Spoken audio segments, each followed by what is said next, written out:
Well, good afternoon. My name is Monica Taylor Desir. I am the Chief Medical Officer for Elba Woods Memorial Health Center with the three affiliated tribes. I am a board certified psychiatrist.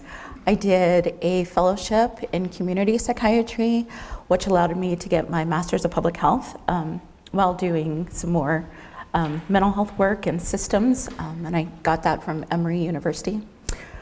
I've been working in Native American communities for 15 years and have had the honor of working directly with tribes for that entire time, for the 15 years.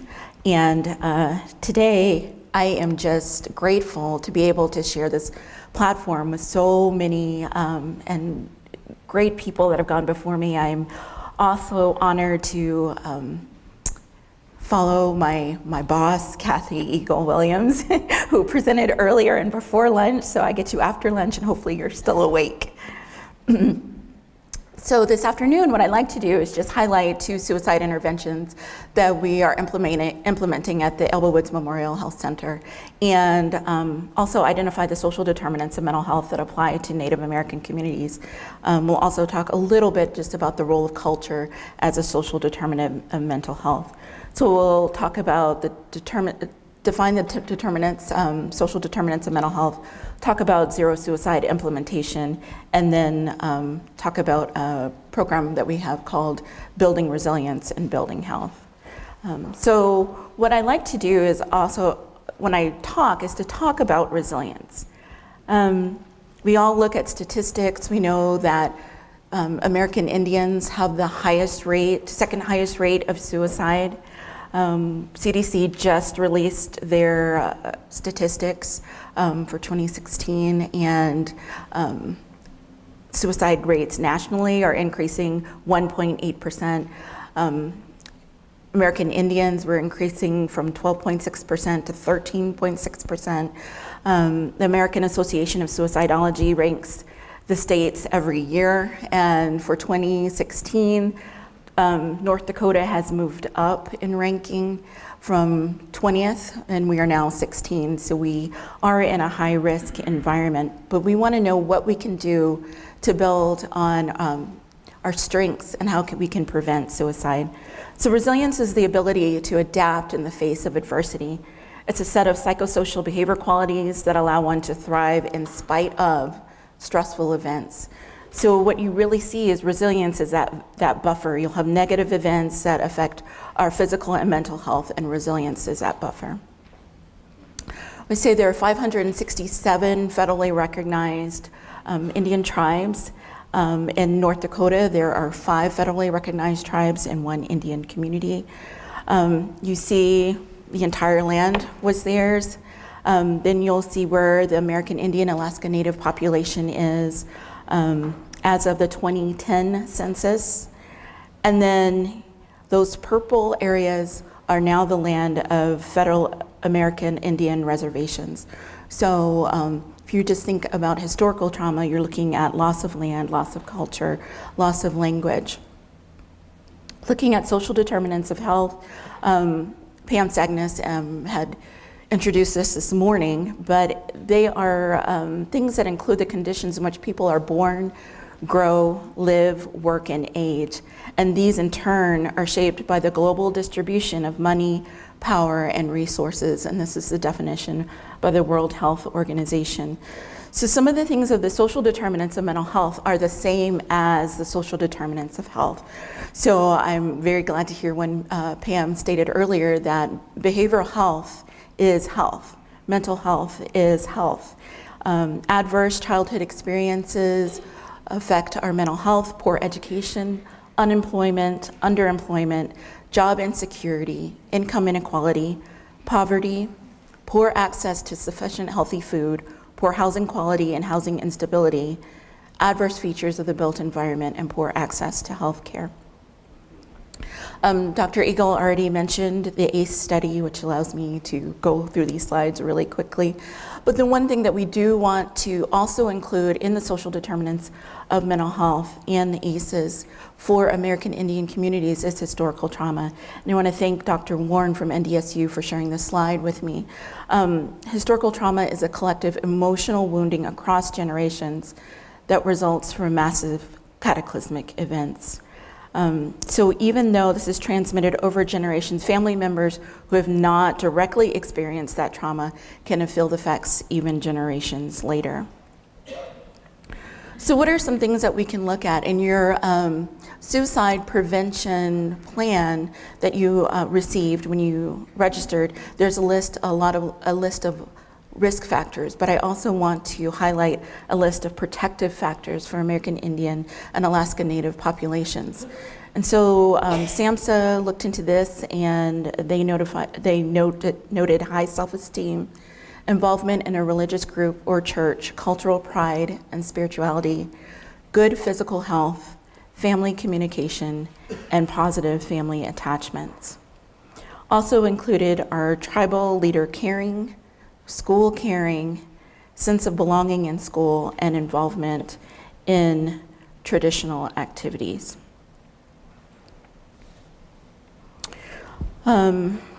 When you think about culture as a social determinant of health, you think of the family in the center, and you want to look at family roles and what kind of culture that is, but you have to realize that the person has a lot of influences that can affect them. So this was shared by an intern of mine when we presented at the American Psychiatric Association. We were looking at cultural considerations impacting outcomes. So you look at the family in the center, roles and spiritual practices, then the community, and then subsistence and survival on the outside. I want to share a couple of examples of what we're doing at Elbow Woods Memorial Health Center. So we're located on the Fort Berthold Indian Reservation, the Mandan Hidatsa Rikara Nation. For some of you who don't know where that is, we're about 2.5 hours northwest of Bismarck. So we had a little bit of a drive. We are an hour and 20 minutes west of Minot. It's very rural.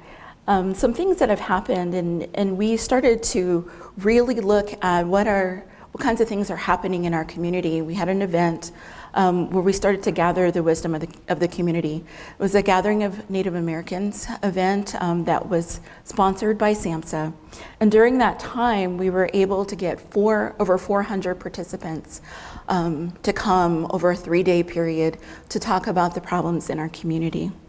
And this was great because it was intergenerational. We had middle school kids, we had high school kids, we had elders there, and they all worked together. And we came up with a community prevention plan.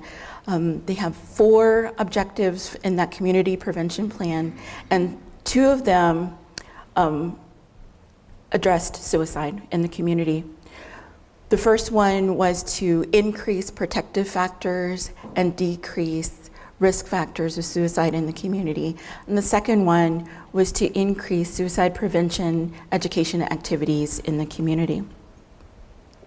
So we are starting to build on that. At least we have a community prevention plan that we shared with the community, even in our newspaper, so people know about this.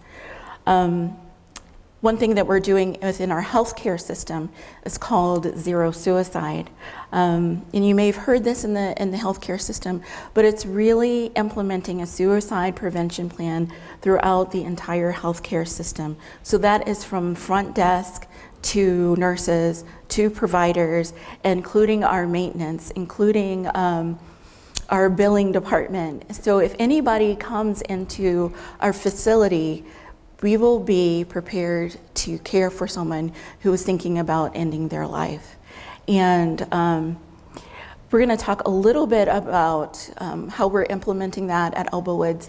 And even though I've been Practicing mental health care for 15 years, it has really been exciting to see how people are involved within our healthcare system. So there are 7 components, which is lead, getting administration on board, and that really wasn't too hard. Kathy Eagle is our CEO, and so she's on board. Melissa Brady, who's with us here, is our administrative officer, and myself as a chief medical officer. We have started to present this to our council. Our council supports this, which is the governing body on our reservation. Our team had a chance to apply within the Indian Health Services service areas to be trained in zero suicide. They only picked 10 communities, and we were one of those communities. So 4 of us went and got trained, our behavioral health director, myself, the Health Information Management Director, and one of our behavioral health case managers. The other component is training everyone to be sensitive, what to look for, identifying those that come into our system, so using screening tools such as the PHQ-2, the PHQ-9. I know that Sanford has started to screen. That's where I get my health care, and I sort of laugh as a psychiatrist, so I come in and I fill it out. And most of the time I'm doing good, but that last question, the PHQ-9, do you ever have thoughts that you'd be better off dead of hurting yourself in some way? And what I like to do, I don't know if any of your healthcare providers in Sanford, if you ever see me come through, is I always ask, well, what would you do if I put yes? Or what would you do if I circled 3? And unfortunately, my healthcare providers look at me like a deer in headlights. And sometimes they don't know what to do, and I say, I'm not suicidal, but I want to know what you would do. And they will say, call behavioral health. And it's more than calling behavioral health. We want to know how to support someone in the moment. Engaging our patients, treating patients, transitioning patients, and looking at our system to improve. So we've already talked about people falling through the cracks in our healthcare system. 45% come through within a month of seeing their healthcare provider, they will complete suicide. But the other thing is 67% of people who actually attempt suicide will see a healthcare provider in the following month. Are we asking, have you had any thoughts? Have you had any attempts? And when was that last time? Because sometimes you'll be surprised to know that it was last week or last month. So again, this is from Zero Suicide. It says better approaches to suicide care are available, effective, and fill the cracks in our healthcare system. It's a leadership commitment. It's standardized screening and risk assessment. We talk about a suicide care management plan. And within our health system, we're looking at calling that a life care plan. There's still stigma around talking about suicide or saying the word suicide or ending your life. So we're talking about a life care plan. Looking at workforce development and training, looking at effective evidence-based treatment, and ongoing quality improvement and data collection. So I included this slide because even though we got the training through Indian Health Services and we've applied for a couple of grants, we did not get funding. So we got the training, but you didn't get funding. So how do we implement this? And it is feasible even without additional funding, even though additional funding is nice. And it's working, lives are being saved. One thing I'd like to point out when we're looking at resilience in Native American communities, there is a national tribal behavioral health agenda. It's a 96-page document that has been developed by SAMHSA, IHS, National Indian Health Board, that really highlights the state of urgency of mental health care and suicide in our communities. And they look at healthcare and supportive service considerations. The foundational elements in this National Tribal Behavioral Health Agenda looks at historical and intergenerational trauma. They look at a social, cultural, ecological approach and looks at prevention and recovery support. So as I started working in Native American communities, I trained at Emory for psychiatry. It's great training, very psychodynamic, so that means very psychoanalytic. So that means you're abstinent and you're neutral and you don't share very much of yourself with your patient. And when my first job was with the Winslow Indian Healthcare Center in Arizona with mostly Navajo population. And they taught me that it's not separate. Mental health care is not separate.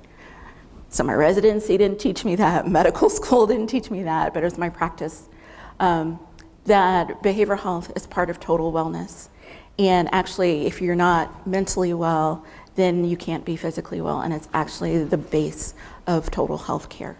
So we look at prevention, we look at recovery support, and I'm glad to see that we're just now talking about including treatment for opiate addictions, because we're seeing that in primary care, we're seeing that in behavioral health. And there's a high rate of addiction in our communities. And sometimes I would ask, is this truly addiction, or was this also a suicide? So we're looking at that. They're looking at behavioral health systems and support and national awareness and visibility. I wanted to include this statement because it is American Indian and Alaska Native Cultural Wisdom Declaration. And it states in that tribal behavioral health agenda that we know that Native American wisdom exists within our stories, language, ceremonies, songs, and teachings. We know our Native ways are effective. We know we are experts in practicing and implementing our traditional ways to enhance the health of our people. And we know our ways are unique and specific to tribal groups. So I want to say this, not a one-size-fits-all. Again, there's 567 federally recognized tribes, and the authenticity of our Native American culture is acknowledged and validated by our families, clans, and community. So I think on the MHA Nation, just having that time to develop a community prevention plan with 400 community members was excellent, and to really draw from that wisdom. But when you are addressing social determinants, you really want to build a trust with your patient and their families, respect the culture, respect the wisdom, that they know their own bodies, that they know something is going on, respect the family. I think it's really heartbreaking to hear Dr. Eagle Williams say that she could bring her daughter into the emergency room. She knew something was going on, but she couldn't put the finger on it. And especially in an emergency room, they're gonna be like, okay, something's going wrong, worried parent, keep going. But you really need to respect and listen to what people say, especially elders. Accept the culture, commit to support to your families and patients, and just support, partner, lead, refer to those who have other knowledge and provide training. So the last thing that I want to highlight is our Building Resilience, Building Health project that we are doing with the Robert Wood Johnson Foundation Clinical Scholars Program. So we put together a clinical team, and Robert Wood Johnson Foundation really looks at looking at interdisciplinary, multidisciplinary teams to affect a culture of health within a community. So what we really looked at is, again, the suicide rate in North Dakota, the suicide rate for American Indians, and at the time of our application, we were aware of 22 suicide attempts, and that was, I believe, in the first quarter of 2017. What really spurred us on was in that community, January, first week, we were getting call after call from the emergency room from our Newtown ambulance, saying we had 10 suicide attempts within the first week of 2017. And those are the people that actually called for help. And so that was really disturbing for us. So we put together a project, and what we like to do is decrease the suicide rate in our community and increase social supports. What we have developed is a 5-session psychoeducational group. And it sort of came out of my work in Winslow. We used to do this on aftercare program for our adolescents, and we would include the entire family. And that is everybody that lives in your house. So sometimes it was the adolescent that attempted suicide, but I would have a group that included a 6-month-old baby, a fifth grader. My fifth graders are great because they tell on their siblings. Fifth graders, the teen, the mom, the dad, the grandma who only spoke Navajo, and then a case manager who would come and translate for me. And that was just great to see that everybody wanted to come and support this person. So it's for the entire family. It's for everybody who lives in the household and anybody who is important to the healthcare of that adolescent. So we talk about diagnosis. And you might think that's strange. Well, why are you talking about diagnosis? Well, because this teen went to the hospital for 5 days and they came back and I said, why were you hospitalized? What did they treat you for? I don't know. Why are you taking this medicine? I don't know. Depression, anxiety, but nobody says it's major depression. Nobody says it's post-traumatic stress disorder. Nobody says it's bipolar disorder. So what we'll do is we'll get the discharge summary and we will look at what the diagnosis is, and we'll talk with the family about what this is and what it means. We do a medication group. What are your medications? How do they interact with other things? What do you need to take them at school?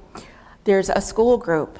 So 15 years ago when I started this school group, all it was getting back into school, and who do you talk to? Who's your counselor? Who's your principal? Who is your vice principal? Now we include bullying prevention because that's really important. Even within the youth behavioral risk assessment that you have in your folders, we look just in our communities, and there's such a high rate of bullying in our schools, in our communities. And so that's really important. And I think you mentioned the websites. I can't keep up, but thank you very much for highlighting those websites. And then we do 2 sessions on social support. Really looking at instrumental support, emotional support, appraisal support, giving feedback to the adolescent, and informational support. So I included this picture because this is over Lake Sakakawea on our reservation in Newtown. And really this Building Resilience and Building Health program is about building bridges. And it's not just myself, it's not just my team, it's working with the family and it's working with the community. So this is my team. It consists of psychiatrists, myself, our pediatrician, Dr. Anita Martin, our behavioral health director, Dr. Leilani Aquin, who has a doctorate of behavioral health, and our school liaison and nurse, which is Kelly McGrady, who is a community member and also has lived experience. Other partners, of course, includes our clinic CEO, Kathy Eagle-Williams. We have a UND intern that works with us and our team, Amanda Young, and we're working with Dakota Trauma Informed Care. And we also have partnered with North Dakota State University and the American Indian Public Health Resource Center to help us evaluate our program and really start to build good statistics. One thing that we talked about, there's not good statistics on suicide. It's even worse for American Indian communities. And what you often hear is that statistics drive funding, which drives policy. So we have to have those statistics. And so we're going to be working on that. So that is my last slide. Thank you so much for allowing me to present and share with you this afternoon.